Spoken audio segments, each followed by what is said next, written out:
প্রধানমন্ত্রী আবাস যোজনার টাকা দিচ্ছে বাড়ি তৈরির জন্য। কারা পাবেন কারা পাবেন না, কি করতে হবে এই বাড়ি পাওয়ার জন্য, এই সমস্ত প্রশ্ন যা এতদিন ধরে মানুষের মনে উকিঝুঁকি মারছিল, এবার সেই সব প্রশ্নের উত্তরে কেন্দ্রীয় সরকারের তরফে দেওয়া হলো দারুণ ঘোষণা।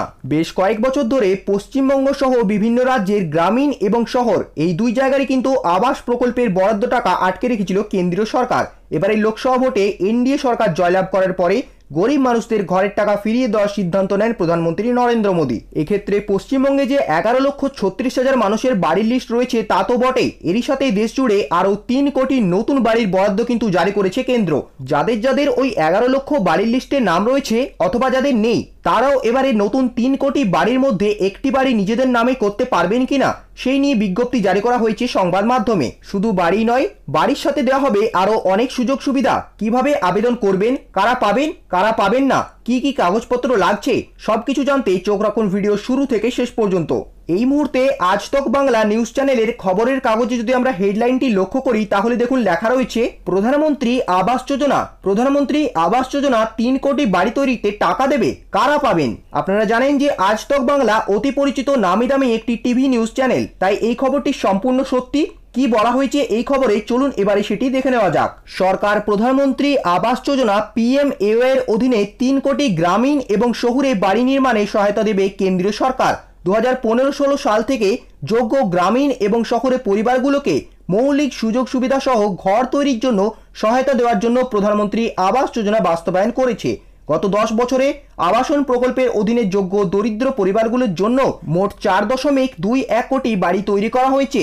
প্রকল্পের অধীনে নির্মিত সমস্ত বাড়িগুলি কেন্দ্রীয় সরকার এবং রাজ্য সরকারের অন্য প্রকল্পগুলির সঙ্গে একত্রিত হওয়ার মাধ্যমে অন্যান্য মৌলিক যে সুযোগ সুবিধা রয়েছে সেই সুযোগ সুবিধাগুলি যেমন গৃহস্থলী টয়লেট, LPG সংযোগ, বিদ্যুৎ সংযোগ, কার্যকরী গৃহস্থলী ট্যাপ সংযোগ ইত্যাদিও কিন্তু দেওয়া হয়। আজকে মন্ত্রিসভার বৈঠকে যোগ্য পরিবারগুলির সংখ্যা বৃদ্ধির ফলে তাদের প্রয়োজনীয়তা মেটাতে মোট 3 কোটি অতিরিক্ত গ্রামীণ এবং শহরে পরিবারগুলোকে বাড়ি নির্মাণে সহায়তা দেওয়ার সিদ্ধান্ত নিয়েছে কেন্দ্র।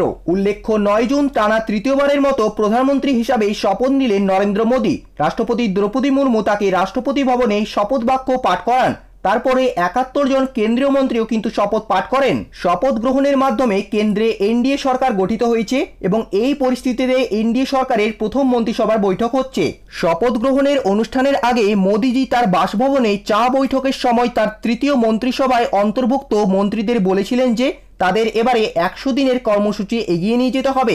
এবছরের ফেব্রুয়ারিতে কেন্দ্রীয় মন্ত্রী নির্মলা সীতারমণ তার অন্তর্বর্তী বাজেটে সমস্ত নাগরিকদের জন্য সাশ্রয়ী মূল্যে কেন্দ্রীয় আবাসনের কথা উল্লেখ করেছিলেন। তিনি বলেছিলেন যে ক্রমবর্ধমান চাহিদা মেটাতে আগামী 5 বছরে PMAY এর অধীনে অতিরিক্ত 2 কোটি বাড়ি তৈরি করা হবে।